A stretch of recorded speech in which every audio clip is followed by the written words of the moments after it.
if the ocean doesn't reach a point of equal and opposite force, it will just engulf the entire planet, right? There has to be an equal and opposite force at some point. I'm not talking about freeing every single person from the matrix. I'm talking about freeing enough people who are ready to understand how the world really works so that there's an equal and opposite force to the tirade of bullshit, the absolute clown world bullshit they're trying to push on all of us. If nobody stands up to it, we're going to end up just swallowing it all. Yeah. It's garbage. So you need to have an equal army on the other side. Money is certainly related to power, but the true power of the world is influence. I am currently one of the most powerful people on the planet. I can influence millions and millions and millions of young people with my mouth alone by speaking. That's why they fear me. And every single thing that's happening in the world today, whether it's a pitched battle, all of it is done with the goal of exerting influence on your mind. They're trying to control what you think. They're trying to control why you think it, why you believe it. They're trying to convince you that they haven't even put propaganda into your mind. And it's all a battle for influence. That's all this has ever been. Most people are not smart enough. Most people are not intelligent enough to self-analyze and defrag their own brains and understand they're being programmed. You didn't like me, for example. I don't like Andrew Tate. Why? Well, they told me not to like him. Who told me? Well, these people. Do they care about me? No. Most people don't get an opinion and break down where it even comes from. They just get an opinion and they defend it. And you'll see people arguing and fighting in the street over opinions they don't even know where they've come from in the first place. Most people are not intelligent enough for that. So everybody and everything you consume is going to influence you to a degree. The mass media machine is trying to influence everyone. I'm trying to influence everyone. I'm right here trying to influence people. I'll sit here and say, I'm trying to influence people at home. I did not say that girls above a certain age are horrible people. I did not say girls above a certain age are useless. I said girls above a certain age are less attractive than girls who are younger because of innocence. I'm talking about the Western world. And in the Western world, there's no girl at age, 32 in Las Vegas who is pure. Not a single one on the planet. So we can't sit here and apply what I'm talking about for the Western world to the Middle Eastern world. I'm under attack every single day. They're attacking my character. They're attacking my integrity. They're attacking my finances. They're attacking my freedom. They're attacking my companies. Every single day I wake up and there are people on the planet whose goal is to attempt to destroy me. So I am under attack. I was kind of up and down. I was working in the fish market, but I was still fighting at the same time. I was training. Obviously, I was really young. Started to make a little bit of money fighting, but not much. And then I had different jobs. I sold television advertising and worked for an advertising company, etc. And I had my own business for a while trying to sell TV advertising. And I had a bunch of sales jobs back and forth, worked for car sales. I'd always been doing this and that, going from place to place. Unless it was a sales job, I never really took it that seriously because it was the unlimited commission that I found attractive. But outside of sales jobs, I just did my very best I did a whole bunch of things. It's been an eclectic, long, interesting journey. So I grew up with a bunch of very close Muslim friends, and I've always been not envious, but certainly I've had a large amount of adoration for their respect for their families, respect for their culture, their brotherhood, the way they operate. I've always thought it's a fantastic way to be. God knows the truth of our hearts. So I know that my reversion is sincere.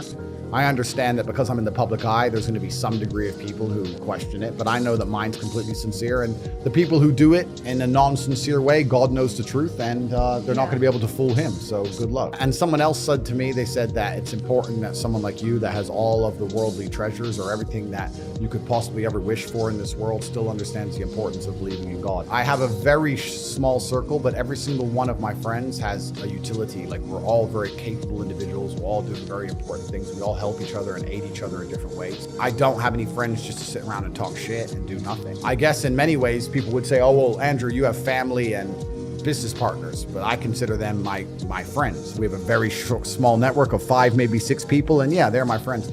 I'm not the kind of person who can fall victim to some random stroking my ego, and I'm not a dummy. Like, I know a lot of people get rich and they're dummies. That's not me. I don't have any new friends. I have the same circle I've always had. In fact, it's getting smaller, brother. It gets smaller, not bigger.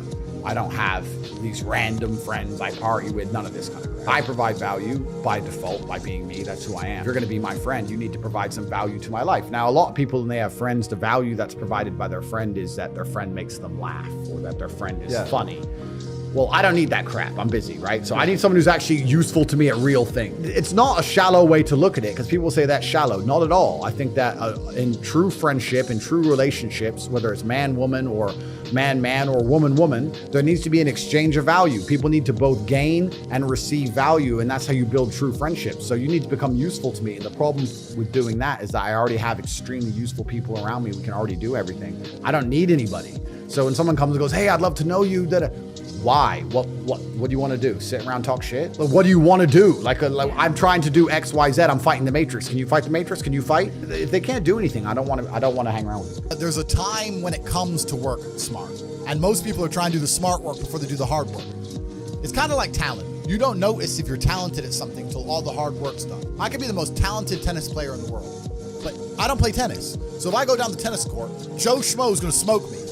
I don't get to see my talent until I've worked so hard that I'm in the top 1%, and now I'm beating them because I have some God-given gift. You have to do the hard work first. If there's no hard work, there's no smart work. So someone's going to sit there and go, I work smart, I don't work hard, so I only have to work an hour a day. If working smart gets you a lot done in an hour a day, then you should work smart for 12 hours a day and get 12 times the work done. I am absolutely and utterly a believer in hard work. I'm a proponent of hard work. I have all this money and all I do is work. My entire life is work. This podcast is work. I'm getting in the car and going to another meeting, work. It's all work. My entire life is work. And people don't want to look at life that way. They want to talk about work-life balance and being lazy and all this crap. I don't believe in any of that. I believe in if you want to win, you have to outcompete the man who's prepared to do nothing but work. It's player versus player. If you're going to sit there and go, I don't want to work more than an hour a day, well, the guy who does want to work more than an hour a day is going to beat you. And no matter how smart you are, there's always a smart dude who's doing the same smart work you are for more hours than you're doing it. That's just the nature of the game. And this is why we talk about things like passive income. Passive income's a scam. I'm tired of people coming to me saying, I want to make passive income. And I sit there and say, it's not about it being a scam. It's about the mentality towards it is a scam. Look, everyone loves passive money, right? I make money as I sleep. I get it. You need to de-link your time to your money, because if you're only working for money, you run out of time, you can't make enough money. I understand all those principles. My point is, if you have no money and you're coming to me saying, I want to make passive income, why are you not making active income? Get up off your ass and work first. Because there's no such thing as completely, truly 100% passive. You're going to have to check on it. You're going to have to maintain it. But the idea that people with no money are already so concerned with making money without work is amazing to me. You should be worried about active income. If you show me, if I'm a brokey and you show me how to make $1,000 an hour, I don't sit there and go, okay, but how can I make that passive? I go, cool, I'm making $18,000 a day because I'm going to work. You don't need to worry about passive income until you have no more time. I look at passive income because I have 18 hours a day I work. When all 18 of those hours are done and my workload still isn't finished, I have to find a way to make some of those income streams passive, either via staff or whatever else. Yep. And that's how I work smart. I use all of my time, and when all my time is done, now I have to become more efficient so that I can get more done within the same time frame. To sit there and say, I don't want to use my time, so I want passive income is dumbass. It's dumb shit. The 16-year-old making 45 grand a month, if he was to sit to me and go, I don't want to make the TikToks, I want someone else to do it, make it passive, then he wouldn't be making any money. He's just working. You have to just work. At some point you have to bite the bullet and just work. So when someone comes to me talking about passive income and they're a brokey, I'm like, you are just lazy. Lazy people never get anywhere in life, doesn't matter what it is, doesn't matter if it's tennis or money. If you're lazy, you're never gonna get. A lot of people with no money are really, really arrogant. I know a lot of broke people who are very arrogant. People will shield laziness with anything. No one wants to admit they're lazy. So they'll shield it with disbelief. That's a scam. Or, I don't work hard, I work smart. Bollocks, more cover.